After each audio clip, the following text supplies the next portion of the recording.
Bom dia a todos. Hoje, tratando de uma matéria que enseja de maneira coligada à análise dos chamados crimes pré-terdolosos, o que é propriamente o pré-terdolo. No pré-terdolo, existe dolo com relação ao fato antecedente e culpa com aquilo que se resulta da ação. Por exemplo, na lesão corporal seguida de morte, artigo 129, parágrafo 3º do Código Penal. Existe dolo com relação às lesões corporais e culpa com relação ao resultado morte obtido por intermédio de uma ação dolosa de lesões corporais. Então, nessa hipótese, aquilo que nós chamamos de homicídio pré-terdoloso. É um homicídio derivado de uma ação dolosa intencionando outra conduta. Ele vai surgir em várias outras hipóteses, né, previstas no Código. Por exemplo, na omissão de socorro com o resultado morte, no abandono de incapaz com o resultado morte, todos eles possuem a figura que agrava a pena, que vai trazer a pena a um outro patamar, obtido aí a título de culpa. Ou seja, esse resultado é uma derivação culposa de uma ação dolosa que o antecede, voltada para uma determinada violação, para uma determinada ofensa a certos bens jurídicos. E há hipóteses onde essa agravação pelo resultado, a título também pré-terdoloso, só pode ser alcançada nessa modalidade culposa. Quando nós tratamos do termo agravação pelo resultado, tratamos de uma maneira ampla, que inclui também várias consequências, vários resultados possíveis, por exemplo, para uma ação, numa ação de lesões corporais. Existem várias possibilidades de resultados derivados da ofensa à integridade física e à saúde da pessoa, conforme o artigo 129 do Código Penal. Algumas dizem respeito à incapacidade para ocupação habitual por mais de 30 dias, à produção de uma deformidade permanente, à incapacidade ou perda, né, de membro, sentido ou função. Todas essas são consequências, são resultados que agravam a pena da ofensa à integridade física e à saúde de outro. É lógico que essas qualificações pelo resultado, e aí a gente, quando imagina um elemento qualificador, imaginamos sempre um elemento acidental, que não é essencial à construção do delito e que, portanto, é adjetivo. O fato de eu falar que Lucas na sua essência, é uma pessoa, está aqui convivendo com todos nós, não tem a qualificante ou o adjetivo que eu posso acrescentar. Lucas é inteligente. Ao falar isso, eu estou atribuindo a ele uma qualidade.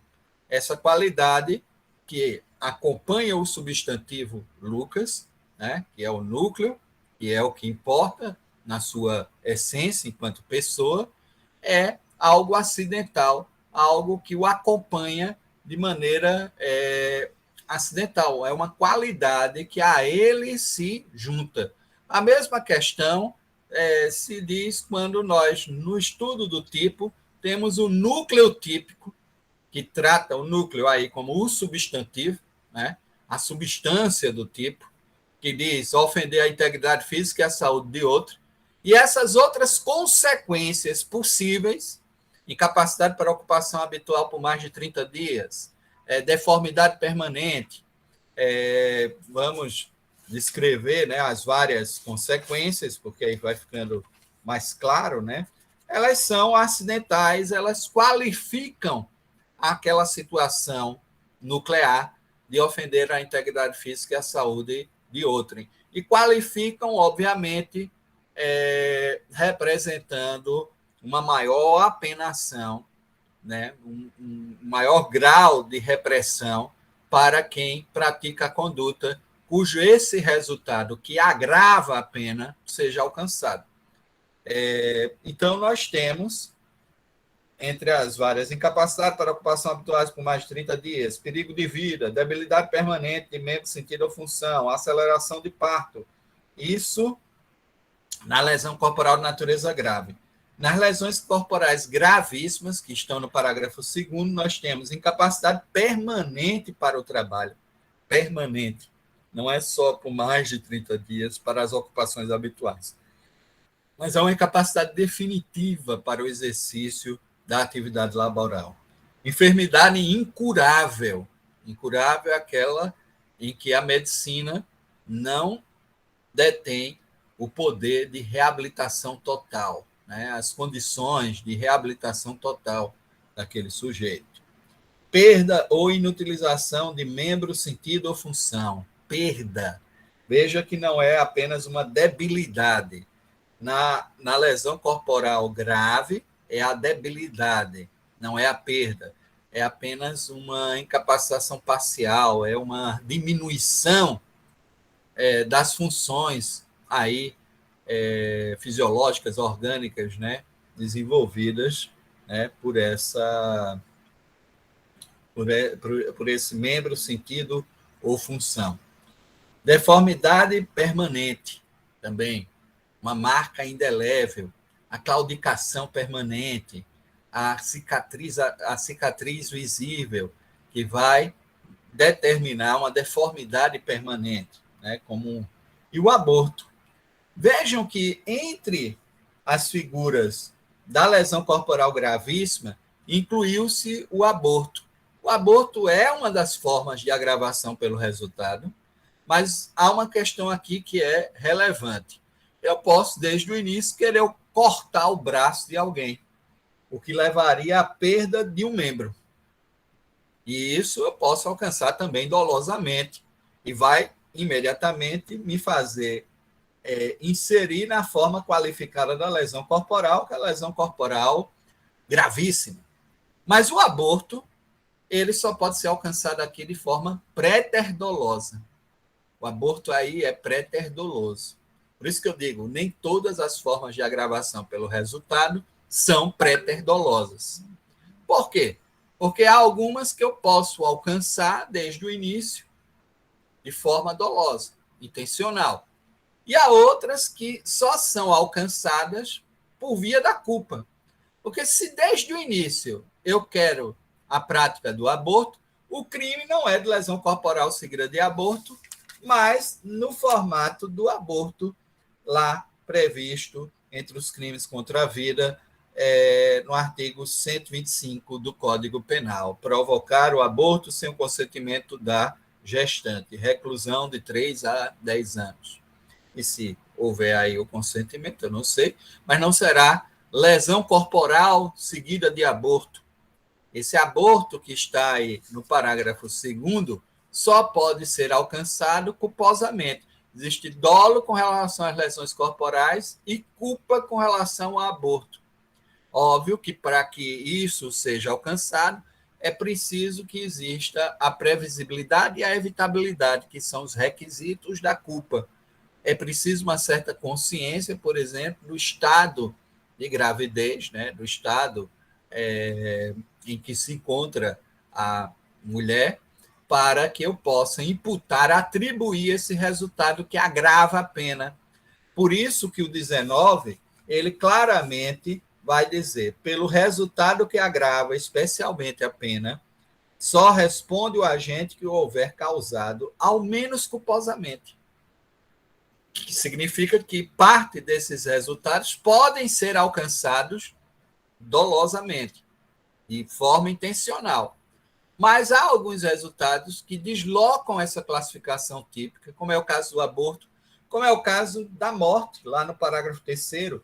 Se resulta morte, no caso das lesões corporais, as circunstâncias evidenciam que o agente não quis o resultado, nem assumiu o risco de produzi-lo, nem assumiu o risco de produzir a morte, porque senão seria o dolo indireto. Pela teoria do consentimento, vimos que o dolo eventual do homicídio pode estar presente, aí haverá essa qualificação aqui do delito de lesão corporal, seguido de morte. Esse homicídio aqui é um homicídio préter-doloso, numa ação dolosa de lesões corporais. Ou seja, existe uma forma culposa de se alcançar o homicídio na ação dolosa de lesões corporais. Portanto, há dolo no antecedente, nas lesões corporais, e culpa no consequente, que é exatamente o homicídio. É exatamente essa condição que está aí estabelecida no parágrafo 3º do artigo 129 do Código Penal.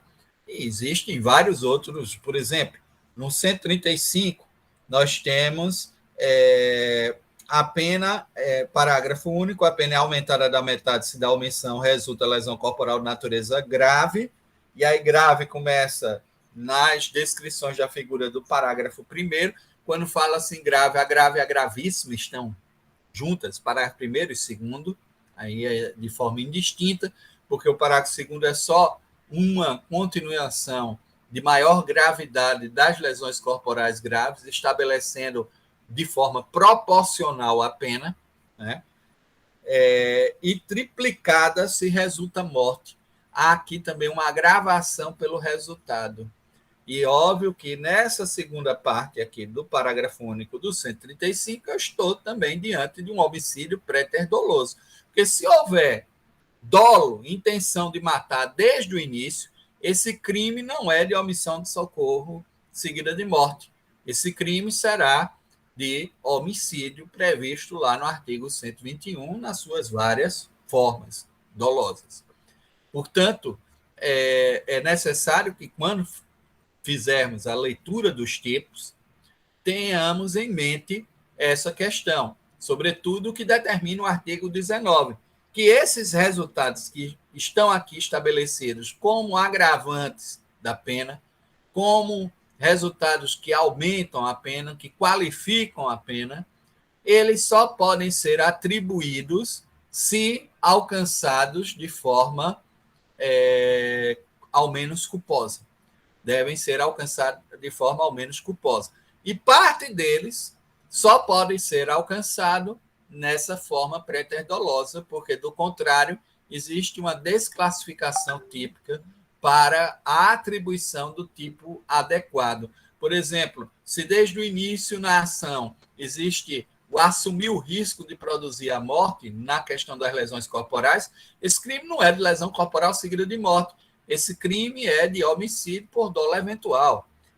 Se desde o início existe a intenção de promover ou provocar o aborto, esse crime não é de lesão corporal seguida de aborto. Esse crime é de aborto lá pelo artigo 125 do Código Penal. Portanto, é preciso cuidado nessas formas, nesses resultados que em si mesmos já constituem outro tipo penal, como o resultado morte, que constrói-se como núcleo da conduta do homicídio. A mesma coisa o aborto, que se constrói como núcleo da conduta do aborto, que inclusive o termo é equivocado. O aborto já é o feto morto, já é a consequência, já é o resultado. A ação é a ação abortiva ou de abortar. O verbo seria abortar. Então, dentro dessa perspectiva, eu reconheço a conduta pelo resultado. O termo aborto já é o feto morto, já é o resultado. E, obviamente, quando eu desloco, de qualquer forma, a classificação típica é feita pelo termo, que é o resultado, e não pela conduta propriamente, que seria o verbo. Todos nós sabemos que a palavra que na nossa gramática designa ação é o verbo. É o verbo que vai me dar a ideia de uma ação, de movimento.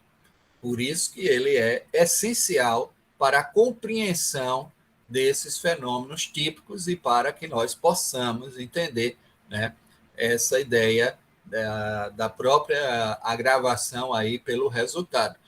Observando que há alguns resultados que em si mesmos já constituiriam outros tipos, tomar-se o cuidado de entender, de compreender que esses resultados só podem ser alcançados préter-dolosamente. Portanto, quando eu falo em aborto préter doloso, normalmente é porque essa ação foi uma ação de lesão corporal seguida de aborto. Quando eu falo em homicídio préter doloso, eu falo normalmente nessa ideia de lesão corporal seguida de morte, ou na omissão de socorro seguida de morte, ou no abandono incapaz seguido de morte. Não sei, eu vou ter que observar qual a conduta precedente que houve, onde houve o dolo. Dolo no antecedente, culpa no consequente. É essa a ideia do préter-dolo, né? A figura préter-dolosa, no fundo, é uma figura culposa derivada de uma ação dolosa intencionando um outro objeto, intencionando uma outra produção, cujo resultado se torna aí previsível e evitável se, dentro desse contexto da ação, o sujeito consegue limitar, né, o conteúdo daquela sua conduta. E é por isso que nós estamos, né, dentro dessas figuras. Eu gosto sempre de trazer aqui para o artigo 129, porque isso fica mais visível. Diga aí, Josélio. Professor, o préter doloso, ele é o dolo anteriormente e a culpa posteriormente, né? Mas esse dolo anterior, ele não pode, digamos, ter a intenção já de gerar o fato mais grave, né? Não, não pode. Ele seria o Não fato pode. mais brando, né? E aí Exato. a culpa, o culpa, Agora veja, isso só quando existe outro tipo para o resultado. Porque, por exemplo, se eu quero deixar alguém inutilizado para o trabalho desde o início, eu continuo respondendo pela lesão corporal gravíssima, que é a incapacidade permanente para o trabalho. Não existe outro tipo equivalente para isso, existe só o tipo de lesão corporal. E aí, todos esses outros resultados, que não seja aborto e que não seja morte, entre esses resultados aqui definidos como agravadores da pena da lesão corporal, podem ser alcançados também dolosamente. Agora, aborto e homicídio e morte, aí só a título de culpa, só a título préter-doloso. Né? Por quê? Porque tem tipos específicos, especiais, tratando especificamente desse resultado. Portanto, por exemplo, no inciso 1 do parágrafo 2º, incapacidade permanente para o trabalho, eu posso, desde o início, intencionar produzir esse resultado. Entendeu? E aí ele ser alcançado desde o início de maneira dolosa. É por isso que o artigo 19 fala: ao resultado que agrava a pena, deve-se haver a imputação, a atribuição, ao menos se ele foi produzido culposamente.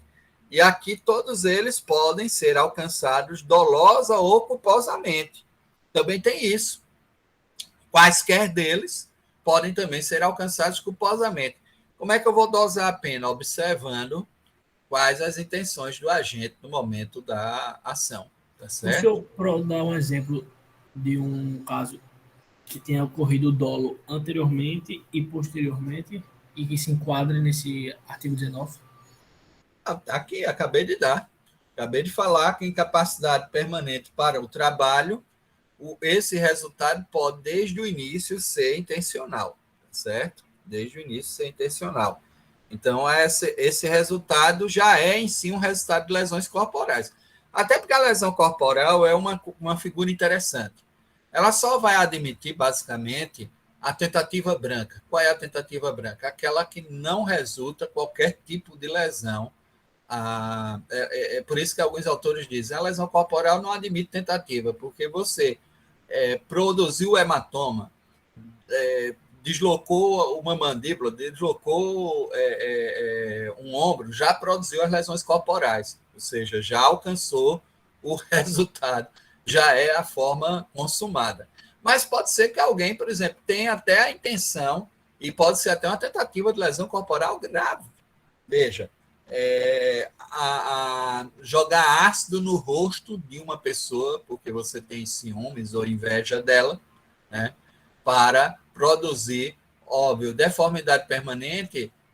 Há alguns autores hoje que dizem: mas as cirurgias plásticas evoluíram, isso tem que ser analisado conforme o tempo e as funções, né, para a proteção desse bem jurídico. De repente, se ela pode se recuperar. Mas, meu amigo, se ela precisar de uma cirurgia plástica para recuperar a beleza, para recuperar a ação estética, como ela não é obrigada a se submeter a esse tipo de cirurgia, porque não é uma cirurgia salvífica, não é uma cirurgia necessária, é só uma cirurgia estética, é lógico que se aquilo deixa uma marca indelével, se aquilo produz um resultado que é permanente, existe ainda a ideia da deformidade permanente. Então, se alguém joga o ácido e, por sorte, a vítima se desvia, nada atinge o corpo dela, ainda assim existiria essa tentativa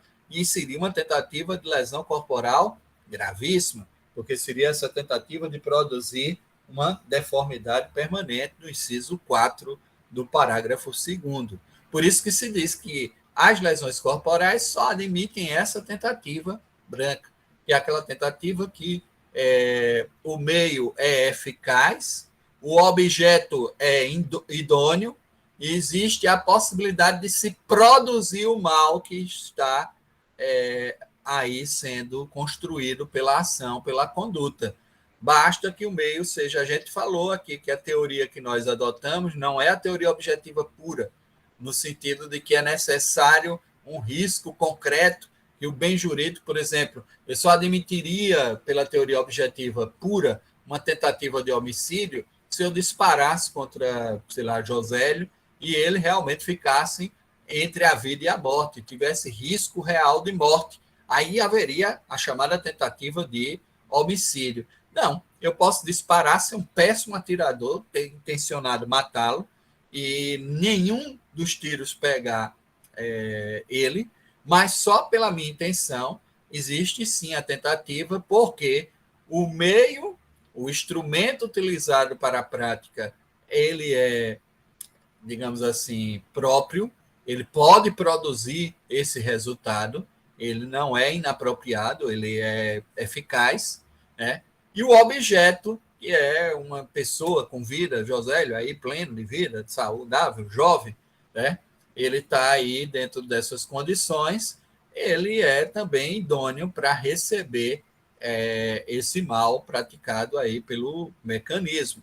Então, não é um crime impossível. Essa tentativa é uma tentativa válida. Essa tentativa pode produzir o mal prometido, ainda que efetivamente nenhum dano ocasione ao objeto, nenhum dano traga ao objeto. Então, há autores que ainda hoje reclamam, dizem que isso é uma extensão muito, é um prolongamento do tipo muito enlarguecido, mas nós adotamos a chamada teoria objetiva temperada, que basta que o meio seja próprio, o objeto idôneo para que haja tentativa. Daí admitirmos isso que nós chamamos de tentativa branca, que é essa tentativa que nenhum mal gera ao objeto tutelado, ao objeto material tutelado, mas ela é eficiente, ela tem condições de produzir esse resultado. Portanto, ela estaria dentro desse padrão aí de produção, apto a produzir. Agora, se diz que no tocante às lesões corporais, exatamente porque fixou-se, a não ser que seja uma... vamos para uma outra hipótese, o sujeito dá um beliscão, aí tem aquele beliscão que a gente reconhece, né, que às vezes os avós mais antigos, né, eles davam, até brincavam, tem um primo meu que dizia que, não sei, vocês não pegaram, vocês já são da geração do Bluetooth, da geração dessas novas tecnologias, não tem aquele radinho de pilha antiga, que a gente tinha que fazer, subir a antena e fazer a troca, né, dos sistemas AM ou FM, era dentro de um plugzinho que o rádio tinha para a gente fazer essa troca para poder pegar a estação de rádio ou no AM ou na FM. E aí tinha uma brincadeira que meu primo contava, né? Disse, eita, levei um beliscão hoje AM, FM. Era esse que doía mais, né? Porque ele dava aquele giro, né? Mas tem um problema. A dor é uma coisa bem subjetiva, né? Uns sentem mais, outros menos, né? Agora, se bem que doía para danado, no AM, FM era uma coisa horrível, né, para uma criança. Então, a gente já corria, assim, quando praticava alguma traquinagem que sabia que ia dar AM/FM, né, todo mundo já estava longe, né, consciente, né, dessas consequências danosas. Bom, mas pode resultar em lesões corporais. Lesão corporal é um crime que deixa vestígio. Ele exige, em princípio, o exame de corpo de delito. É necessário. Né? Eu tenho que me conduzir até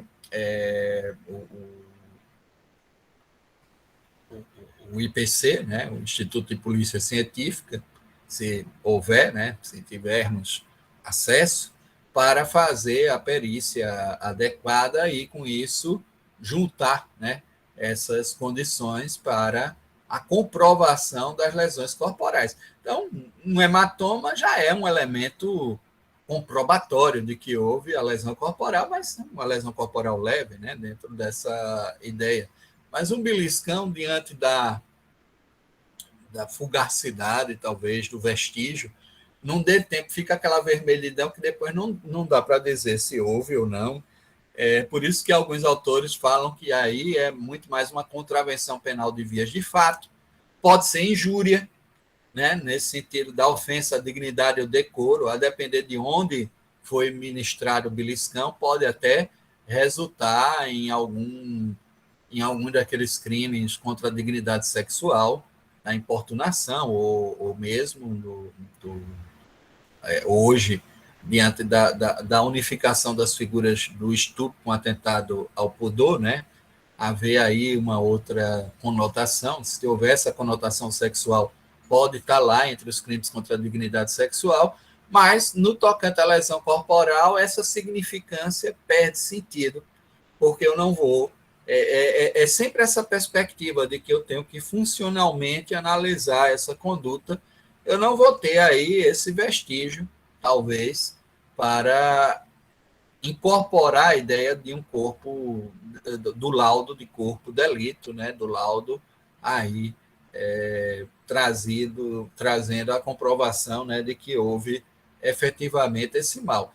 Embora é isso que eu digo, se isso se concebe, se isso se concretiza, não há mais uma tentativa de lesões corporais. O que existe propriamente é a lesão corporal na sua forma consumada. Por isso que os autores dizem que, na forma simples, ou seja, na forma do caput do 129, as lesões corporais só admitem a tentativa branca. Essa ideia que vem da descrição dos fatos de saber que o sujeito tentou produzir essa ofensa à integridade física e à saúde e não conseguiu. Aí seria essa tentativa.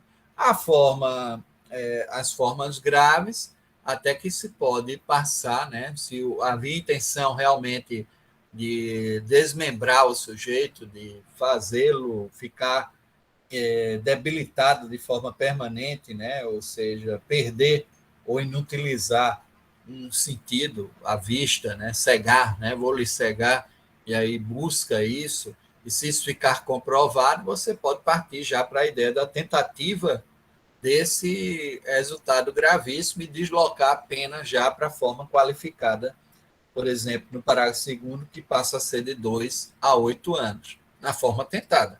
É essa a questão. Agora, eu não posso ter esse aborto tentado, nem posso ter essa morte tentada, porque só podem ser alcançados aí nas lesões corporais a título de culpa.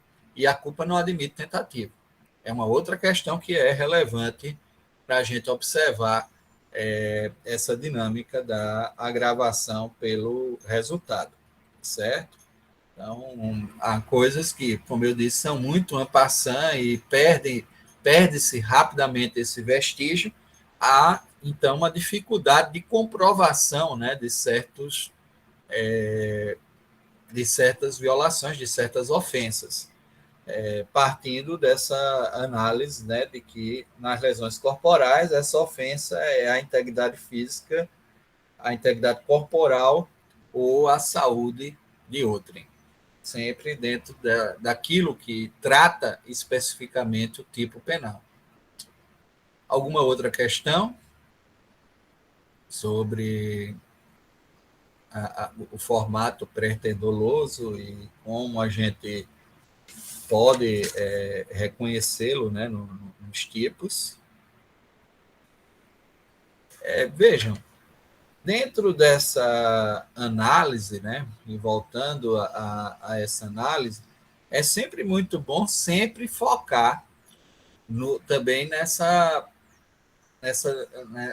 compreensão do artigo 17, que acaba trazendo para a gente a teoria relacionada à tentativa. Não é? Ao dizer que é admissível, no nosso contexto, uma tentativa que não produza lesão, que não produza qualquer tipo de ofensa ao bem jurídico tutelado pela norma, é porque nós, com a própria análise do que seria um crime possível, seria não se pune a tentativa quando, por ineficácia absoluta do meio, tentar envenenar uma pessoa, o pó de arsênico branco é confundido facilmente com açúcar, mas ao invés de ministrar o veneno, o sujeito ministra açúcar no café do outro. E aí, dentro dessas condições, não vai produzir jamais o resultado morte aí pretendido. Né? Vai deixar o café horrível, né? Muito adocicado, mas não vai produzir esse resultado. Não se pune a tentativa quando por ineficácia absoluta do meio ou por absoluta impropriedade do objeto, é impossível consumar-se o crime. É crime impossível. Estamos diante da figura do artigo 17, que trata do crime impossível. Essa figura vai me dar também a teoria que adotamos com relação à tentativa. Essa tentativa, ela não é sintomática. Não é o fato da vítima ter se assustado, por exemplo, com um revólver de espoleta e achado que ia morrer por conta dos disparos ali produzidos. Não vai ser por isso. Então, não é uma teoria subjetiva também do autor, de que o autor tome para si essa ideia de que efetivamente está praticando aquele mal.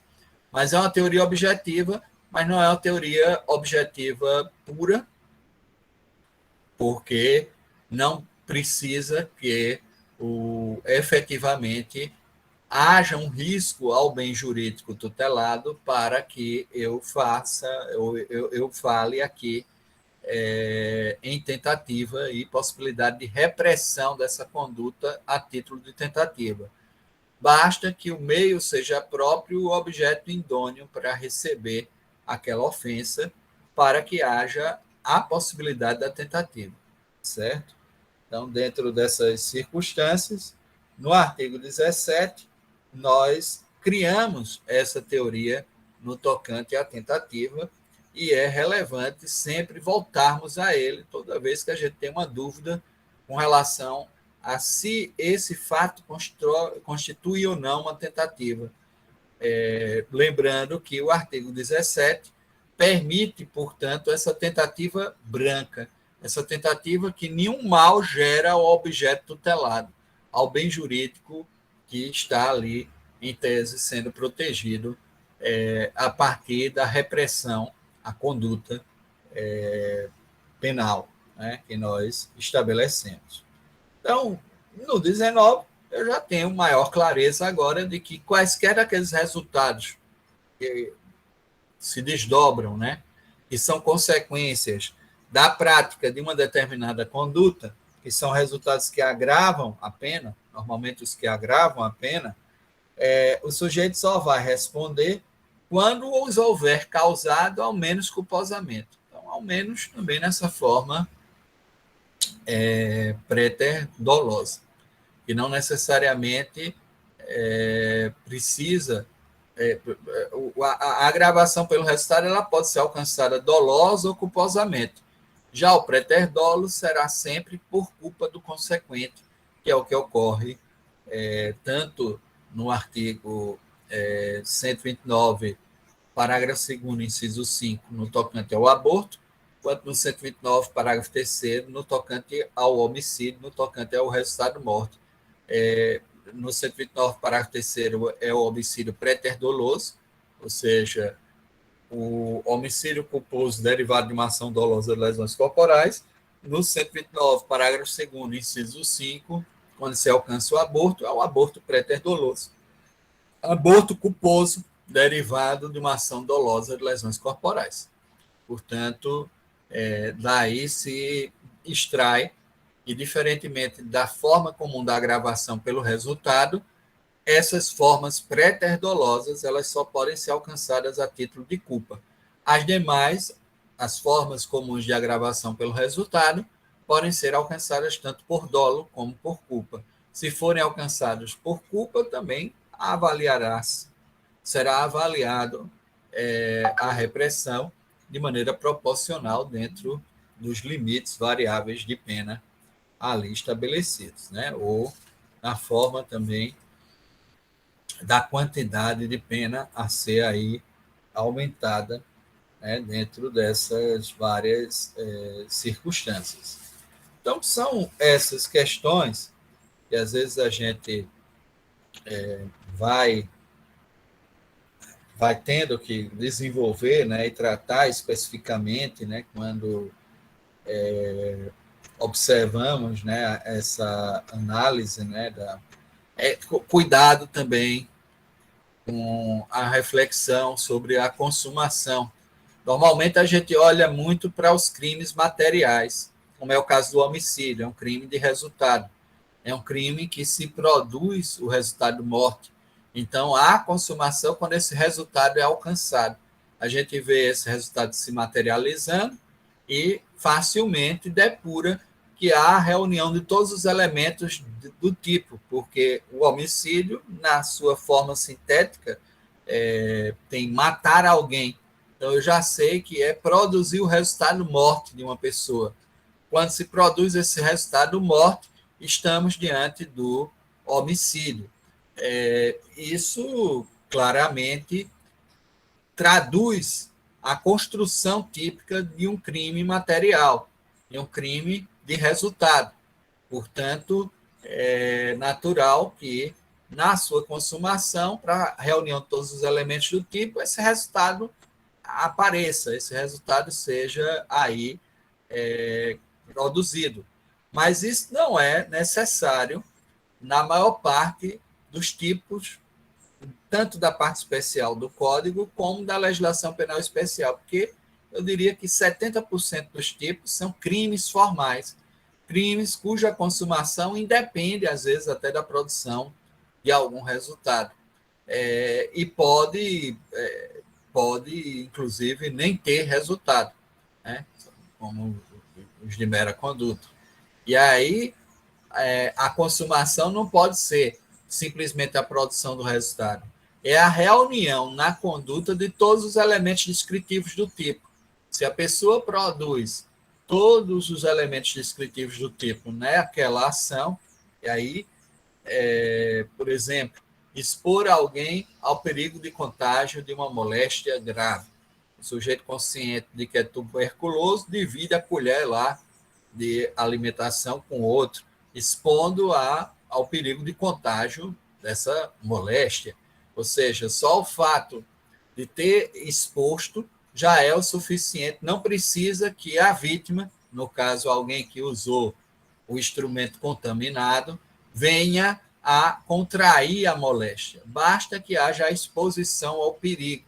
Basta isso para que exista a consumação, a reunião de todos os elementos do tipo. Então, essa entrega e uso da colher não é mera tentativa, já é em si a consumação do delito, porque nela se reúnem todos os elementos do tipo. Na própria conduta já se reúnem todos os elementos do tipo. É isso que nós extraímos do 14, inciso 1. Consumado quando nele se reúnem todos os elementos de sua definição legal. Então, esse é que deve ser o nosso conceito de consumação, não outro. Não é o fato de produzir ou não resultado, como eu disse, muitos tipos penais não tem resultado, não se desdobram em quaisquer resultados, mas é necessário que a gente estabeleça essa ideia, né, aí do 14, inciso 1, né, de que dizer que é consumado quando nele se reúnem todos os elementos de sua definição legal.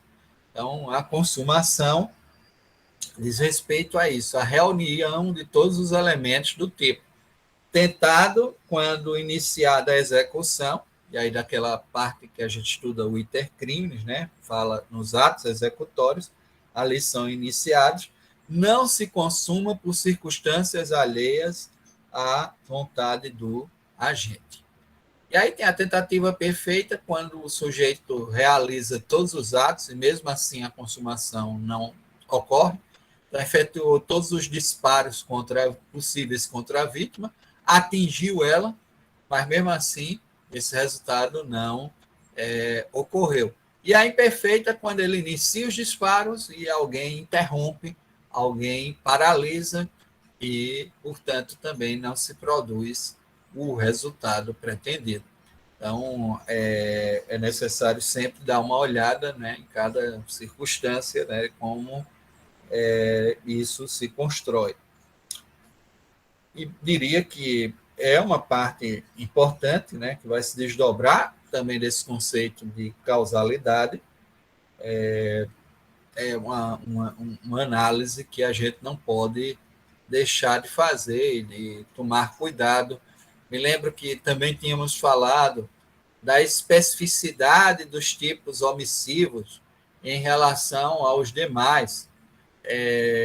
Em princípio, é possível haver uma violação de norma proibitiva pela omissão, mas para que isso ocorra, é necessário se constituir, no artigo 13, parágrafo 2º, a posição de garante, a posição de alguém que tenha, por lei, a obrigação de cuidado, proteção e vigilância, os pais em relação aos filhos, os médicos em relação aos pacientes, né? Existe aí uma série de padrões, né? E os diretores penitenciários com relação aos seus custodiados.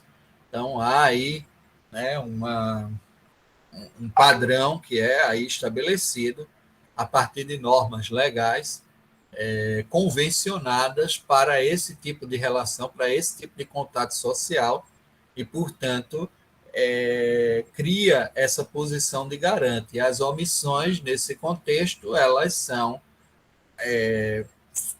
analisadas como elementos de produção do resultado e estariam aí aptas a gerar essa atribuição. Porque como é que de uma não causa, de uma não ação, de uma inação, eu resulto uma atribuição aí por aquilo que é produzido, já que não houve nenhuma produção também nesse sentido.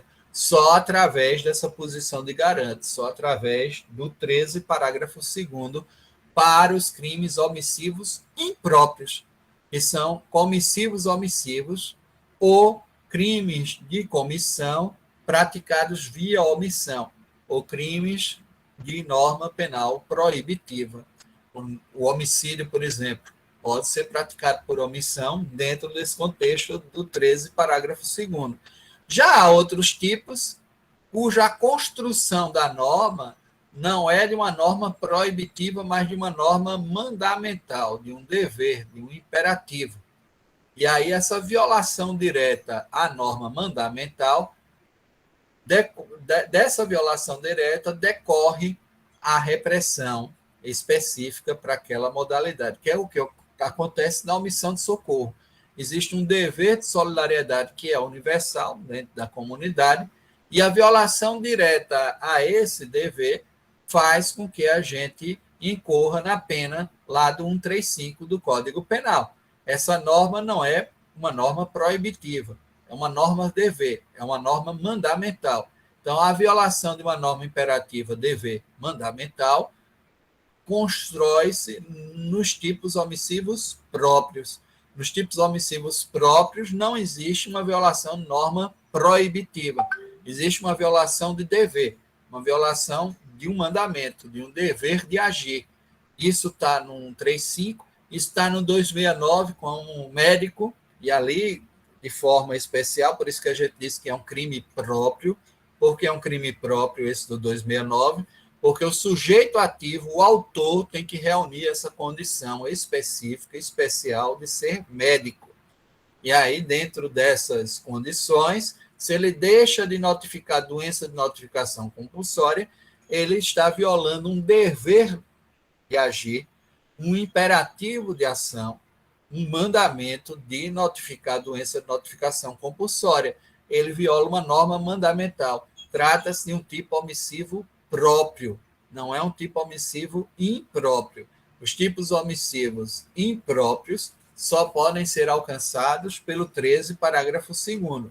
E os tipos omissivos próprios são violação de norma mandamental e são alcançados, né, de forma direta pela violação. Às vezes, a condição para agir reúne a pessoa que tem esse dever de agir, tem que reunir uma determinada qualidade, como é a qualidade do médico, que tem por dever notificar a doença de notificação compulsória, fazer essa notificação. Ele não pode deixar de notificar para, por exemplo, controles epidêmicos, controles de pandemia, como é o caso atual, onde essas notificações elas devem ser produzidas, certo? Então, essas são condições, né, que estão construídas aí dentro do próprio contexto do Código Penal, onde a gente extrai, né, uma série de outros desdobramentos, né, com relação a todas essas formas, né, que extraímos aqui, que podemos fazer essa análise.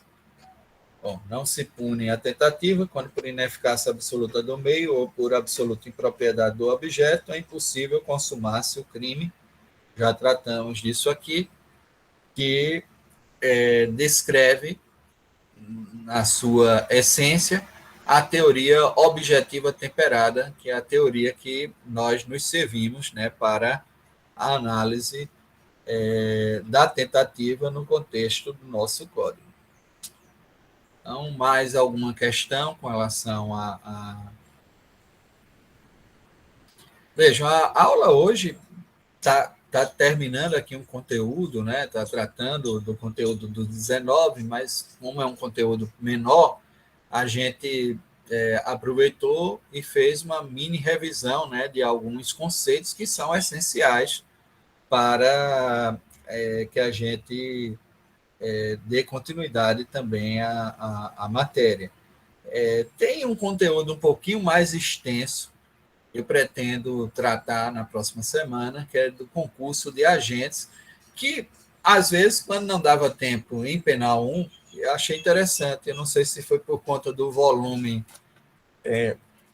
de feriados que atingiu mais o grupo de Penal 2, geralmente a cadeira de Penal 2 é uma cadeira menos extensa, e Penal 1 é muito mais enlarguecido em termos de conteúdos, né? Em termos daquilo que a gente precisa ministrar. Mas, basicamente, é aquilo que eu falei, nós estamos concluindo, né, aquilo que é essencial. Tem algumas revisões que eu acho relevantes, até aproveitar para aprofundar, por exemplo, vou pedir aos monitores para a gente preparar uma aula de métodos ou de metodologia para a questão de interpretação da norma penal, e isso é interessante, eu vou estar aqui em sala, a gente complementa e ganhamos tempo para fazer outras coisas, né? Isso é bom. Vamos até o final de novembro, pelo menos, né? Eu não tenho essa ideia de terminar antes, mas eu vou antecipar essa ideia do concurso de agentes por uma questão simples. Ainda que a gente pudesse só deixar para ver lá em Penal 2, porque tem a matéria de culpabilidade que também se insere nessa análise, ela é um problema relacionado ao tipo. Hoje temos a plena convicção de que o concurso de agente é um problema do tipo penal. E tipo e tipicidade são matérias essenciais, né, para a análise de penal 1. Portanto, são matérias que nós vimos agora, que nós tivemos essa abordagem agora, mais recente, e fica mais claro, talvez, alguns desenvolvimentos, alguns insights, né, com relação a essas abordagens.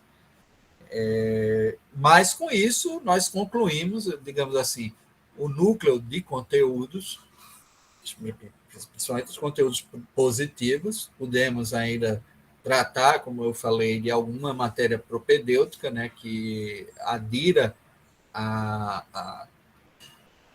ao direito penal como um todo, mas que não seja essencial, mas que eu acho que com 2 aulas a gente consegue, por isso que eu falei em 3 encontros, né? Então, eu vou ver também alguns exercícios de revisão para a gente programar, fazer primeiro os exercícios de revisão, deixar isso pronto e, ao mesmo tempo, preparar essa aula de metodologia penal para que a gente entenda formas interpretativas que podem aí ser construídas, né, dentro dessa dinâmica. Então, há, obviamente, o que ser feito em termos de revisões, de melhorar, né, essa análise dos conceitos com exercícios, né, trazendo exercícios aqui, e esse acompanhamento final a gente pode fazer com auxílios, né, sobretudo da monitoria, nesse desenvolvimento. Mas aí eu pergunto também se tem alguma questão que, terminado esse concurso de agentes, né, a gente deveria voltar, ou que vocês sintam que a gente pode tratar, né? Inclusive, essa de hoje a gente já tinha visto mais rápido, né? Mas a gente resolveu voltar. Não sei se foi Lucas, né, que tinha feito esse questionamento, se melhorou, Lucas, a, a compreensão do crime préter-doloso. Né? Se está mais claro, se você quer alguma outra questão que a gente pode... Eu disse, a gente agora tem tempo, né? Temos tempo para discutir. Com vocês aí, Josélio. Tudo bem explicado por aqui, professor. Obrigado. Tá mais claro, né? É. Bom, então essa questão que a gente... Ah, tá bom. Luiz, a Cássia quer fazer alguma pergunta? Não, não, professor, eu fiz uma maratona esse feriado de todas as aulas, aí ficou muito claro para mim. Eu fiz uma maratona das nossas aulas. Aí, Acabou servindo essa foi uma uma boa mini... revisão. Pegou bem assim o assunto. Deu para fazer uma mini revisão, né? Hoje eu tenho uma reunião de 8h30, mas é para fechar um termo de cooperação que nós temos 2 pesquisas em desenvolvimento sustentável, uma desenvolvida pelo professor Talden e outra pelo professor Fernando Joaquim, sobre energias renováveis, ou seja, a regulação das energias renováveis no Brasil. A energia eólica, né, solar,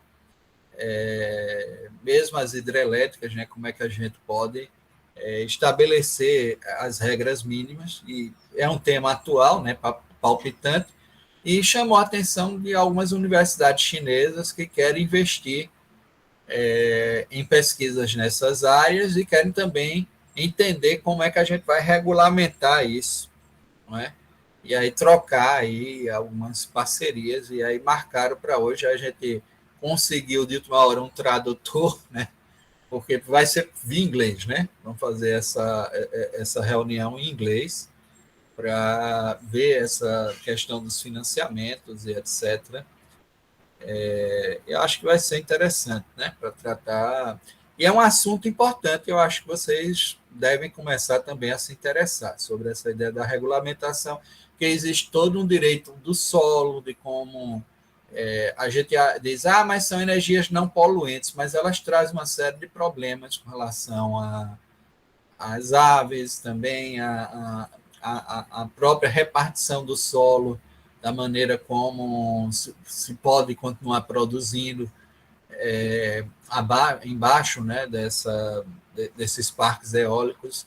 Então, essa ideia de que só traz benefícios não é fato, né? Também traz alguns malefícios e a gente precisa compreendê-los para, obviamente, saber os limites e entender qual a melhor forma, né, da produção dessas energias. Eu sei que o mundo vai ser outro, acho, daqui a 10 anos. Né? Não vai ser mais também tão alargado, e aí a gente precisa lidar com isso, e as empresas também vão ter, talvez, as próprias fontes de energia, para ninguém estar aí com desligamento. Por exemplo, segunda eu tenho um desligamento programado aqui, a Energisa manda, mas vai ser um desligamento programado aqui na rua, e eu tenho que trabalhar na segunda-feira, tenho várias aulas também, tenho várias coisas para fazer. Onde é que eu vou? Vou ver se eu me mudo aqui para um escritório aqui perto, que tem esses escritórios móveis, né? Onde a gente loca por um dia para poder fazer, ou volto lá para a universidade, mas aí o meu medo, eu vou até falar com a Anne agora, é que o CCJ, até acho que a gente tem que voltar e deve voltar, mas voltar com o coletivo, porque volta 2, 3, fica vulnerável, porque é muito esquisitão, sabe? Eu fui até trabalhar um dia desse lá, tá bom, a gente tem saudade, né, do ambiente, tudo, mas precisa de um grupo maior para frequentando, né, para que a gente possa se sentir mais seguro também, né? Porque há determinados horários, muito cedo da manhã, e o finalzinho da tarde, a partir das 4 horas, que aquilo ali vira... E ainda tem o pessoal da limpeza até certo horário, né? Depois das 4, meu amigo, some todo mundo, você parece que está num cemitério, né? Então, é importante a gente revisar essas coisas para poder trazer segurança para esse retorno, né? Acho que a administração tem que voltar antes mesmo. Está correta essa posição de tentar ver se a gente volta agora no final de novembro, né, para começar a estabelecer novamente. Porque tem os equipamentos, né, você tem que testar. Eu não tenho testado porque tenho levado meu computador para onde eu vou para poder usar. Mas acho que a gente precisa fazer essas testagens para poder voltar com força em fevereiro e atender vocês da melhor forma possível, né? E acredito que vai ser necessário, sim, a gente pensar nas novas tecnologias. Veja quanto hoje essas aulas que estão gravadas, elas não estão perdidas. Lógico que tem alguma coisa que eu vou precisar atualizar. As legislações mudam, as jurisprudências revisitam alguns temas e acabam mudando a orientação, e aí a gente precisa estar o tempo todo atualizando alguma aula que pode ter ficado nesse passado doutrinário e jurisprudencial. Como dizia Kishman, duas vírgulas trocadas por legislador fazem bibliotecas inteiras se tornarem museus, no sentido de que basta que haja alguma troca legislativa e muito do que se produziu doutrinariamente sobre um determinado conteúdo perde sentido, vira museu objetivamente, né? Então, é preciso que a gente esteja atento a essas mudanças e revisitando, às vezes, as próprias gravações para retirar, talvez, uma e reposicionar. Por isso que esse trabalho de gravação acho que vai ser contínuo também para os professores, a gente vai precisar rever isso dentro da nossa programação, mas, por outro lado, a descoberta dessa tecnologia foi muito boa, porque permite esse reforço, como a Cássia falou, fui rever, fui lá assistir novamente, fazer, né, esses links, porque isso é necessário, a gente está novamente fazendo esses links, mas é preciso ter a crítica, é preciso nunca desconfiar, né? A gente tem que exercer no papel científico e acadêmico um certo agnosticismo, saber que pode mais, que aquilo que vem em sala de aula é um conteúdo ainda bastante resumido para o que vocês podem adquirir nos livros, e mesmo nos livros, nunca confiar naquilo que está ali escrito. É preciso ir atrás de outros autores, de outras interpretações, e fazer esses links e construir a própria convicção, construir o próprio raciocínio, né, sobre os mais variados conteúdos. É necessário a gente ter essa prédica, porque sala de aula, isso aqui, né, esse momento, é responsável só por 5% do que vocês adquirem. A gente pode traçar um panorama, mas ninguém faz milagre no sentido de produzir o conhecimento. Essa produção de conhecimento vem do esforço de cada um de vocês, acompanhando os textos, pegando os links do panorama dado pela aula para irem atrás dos conteúdos e dos conceitos de maneira mais aprofundada, certo?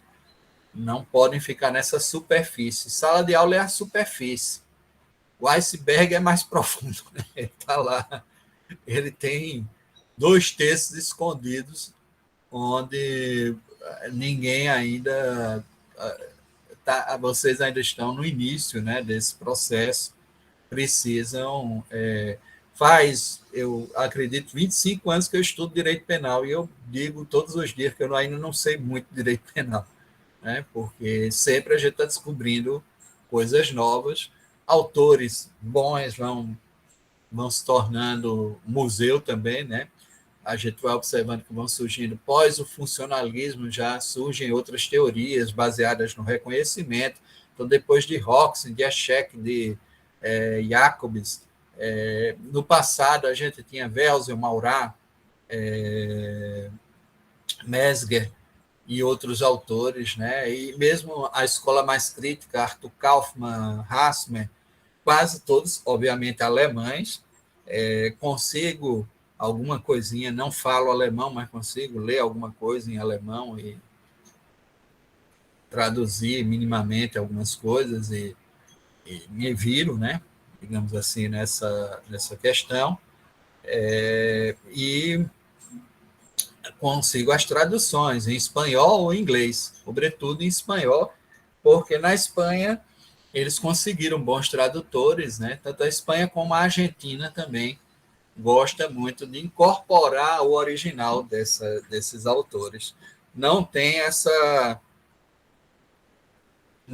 cultura manualesca que forma a academia brasileira, e que é horrível, né? Tudo aqui tem um manual do direito empresarial, o manual do direito penal, o manual do direito civil, e isso tornou os nossos cursos muito mais frágeis no sentido da cultura jurídica que é produzida e das condições, né, de abordagem de vários conteúdos, e é péssimo, né?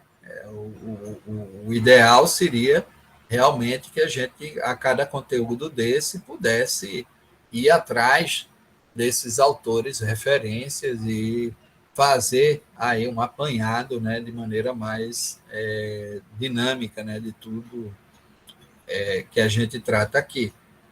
E isso exigia também um outro posicionamento, né? Algumas dificuldades nós temos, porque nem temos como acessar esses livros, às vezes, nas nossas bibliotecas, que são muito pobres. Você vai para o sul da Europa, o povo aqui no Brasil é impressionado com a biblioteca de Coimbra. Viram nada. Se tivessem ido para Frankfurt, para Colônia, para Londres, viriam biblioteca de verdade. A de Coimbra não é nada para outras bibliotecas da Europa. A própria Sorbonne, né? Eu tive a oportunidade de conhecer, tem assim, um volume imenso de textos, de livros, que a gente pode acessar, textos originais. A Oxford tem feito um trabalho extraordinário de temas, inclusive eu acessei alguns de Hume, acessei uma história da Inglaterra ainda no seu original. Tem outros textos, por exemplo, como o de Anselmo da Cantuária, que cria a estrutura da culpabilidade, que é quid Deo homine, por que Deus homem, está lá em latim, no original, e já totalmente digitalizado. E há um esforço de digitalização muito grande, tanto na Inglaterra como na Espanha. Na Espanha, muitas das boas universidades, como Salamanca e tudo, já tem boa parte desses textos digitalizados que a gente pode... Os textos da descoberta, das descrições, inclusive com algumas pinturas dos índios, né? Vocês podem acessar pela universidade, entram na Universidade de Salamanca e acessam isso fácil na biblioteca, né? Basta saber navegar, né, por esses mares, é um mar sem fim também na internet, né, e ir descobrindo esse saber, esse conhecimento acumulado do mundo, que é fantástico.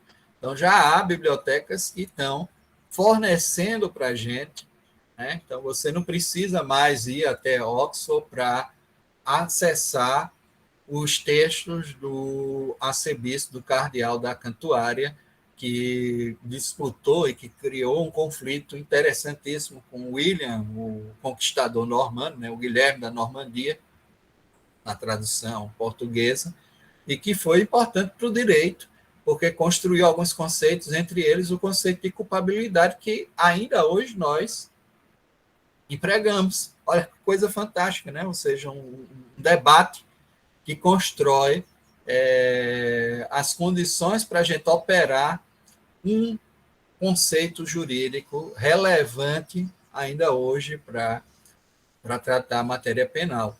Aí você não precisa mais referir-se de forma em ápode, de forma indireta, porque hoje está acessível, você pela internet acessa, pode ir direto à fonte. Agora tem que ir atrás das boas fontes, né? Então, a Universidade de Oxford tem até uma coisa boa aí do governo, parece que ele vai trazer uma unidade da Universidade de Oxford, mas mais nessa área de saúde, né? Mas já é muito bom, né? Para aqui, para o Brasil. Né? Se isso for feito, é um avanço extraordinário. Né? Então, a gente precisaria só acompanhar realmente essas bibliotecas. Então, geralmente, a gente já fica fascinado, você vai em Florença, você vai em Roma, fica fascinado com essas bibliotecas que comumente tem no sul da Europa. Imagine essas do norte, né? Da Alemanha, da França, da Inglaterra, onde realmente a cultura, nesse aspecto do direito, foi preservada e tem bibliotecas fantásticas que podem ser acessadas agora, boa parte delas também online, onde você pode acessar online a biblioteca de Oxford, né? Tem acesso público garantido, né, para boa parte da população, né? A gente baixa textos, às vezes, alguns textos não são permitidos, mas outros a gente consegue baixar. A mesma coisa com Salamanca. É isso que eu digo a vocês, procurem essa formação mais ampla, não esgotem os esforços com isso aqui, com essa sala de aula, porque isso é muito pouco. Vocês vão ficar só com os 5%, né, do conhecimento que vocês podem produzir. O resto desse conhecimento vem desse esforço de cada um, que eu estimulo bastante. Acho que vocês devem ir atrás, tá certo? Então, para a semana a gente continua tratando desse problema especial do tipo que é o concurso de agentes, tá certo? Um abração, até para a semana. Até mais.